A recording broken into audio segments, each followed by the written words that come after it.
High বন্ধুরা, আমার পাশে দেখতে পাচ্ছেন এটি হচ্ছে ভুট্টা ক্ষেত। ভুট্টা চাষ করা হলো এতদিন, তারপরে ভুট্টা গাছগুলো জমিতে পড়ে আছে। তো এটা এখন গাছ সহকারে চাষ করা হবে। চাষ করার পরে যে আমন ধান আছে, আমন ধান রোপণ করা হবে এবং রোপণ করে আমন ধান সার কম লাগবে।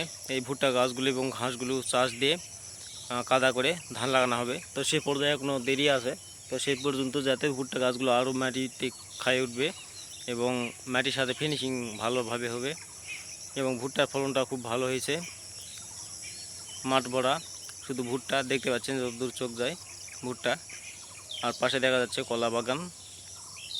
তো খুব সুন্দর চাষবাস চলছে আমাদের এখানে। তো ভুট্টার ফলন মোটামুটি ভালো হয়েছে।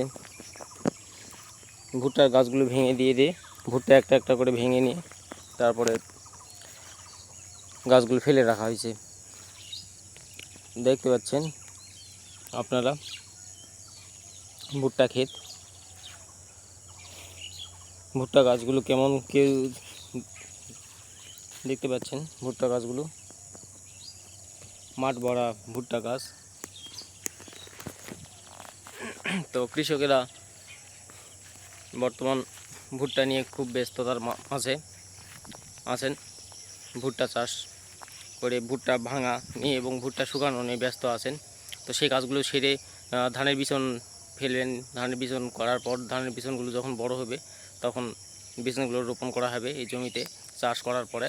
তো এই ঘাসগুলো এবং ভুট্টার গাছগুলো বসে সার হবে, সার কম লাগবে, ভালো হবে ভুট্টাগুলো। আপনারা দেখতে পাচ্ছেন ভুট্টার গাছগুলো প্রায় মরে গেছে, মরে সাদা হয়ে গেছে।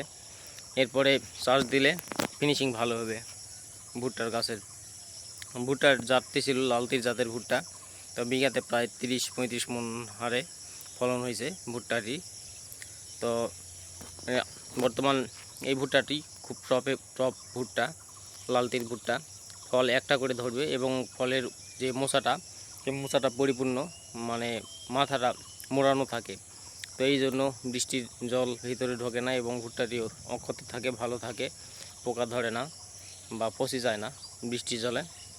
তো সেই জন্য লালতির ভুট্টাটা বেস্ট ভুট্টা হিসেবে আমাদের এখানে পরিচিত এবং এই ভুট্টাটি এখানে চাষবাস হয়ে থাকে মাঠ ভরা। যে লাগায় লালতির ভুট্টা ছাড়া অন্য কোনো ভুট্টা লাগায় না এই জন্য। আর অন্যান্য ভুট্টা হয় কি, যে ভুট্টার ফলগুলো ছিলানো থাকে, সেখান দিয়ে জল ঢোকে ভিতরে এবং পচে যাওয়ার সম্ভাবনা থাকে। এতে করে অনেক ক্ষতি হয় কৃষকদের। তো ভালো থাকেন, এরকম আবার ভিডিও পেতে পাশে থাকবেন। ধন্যবাদ।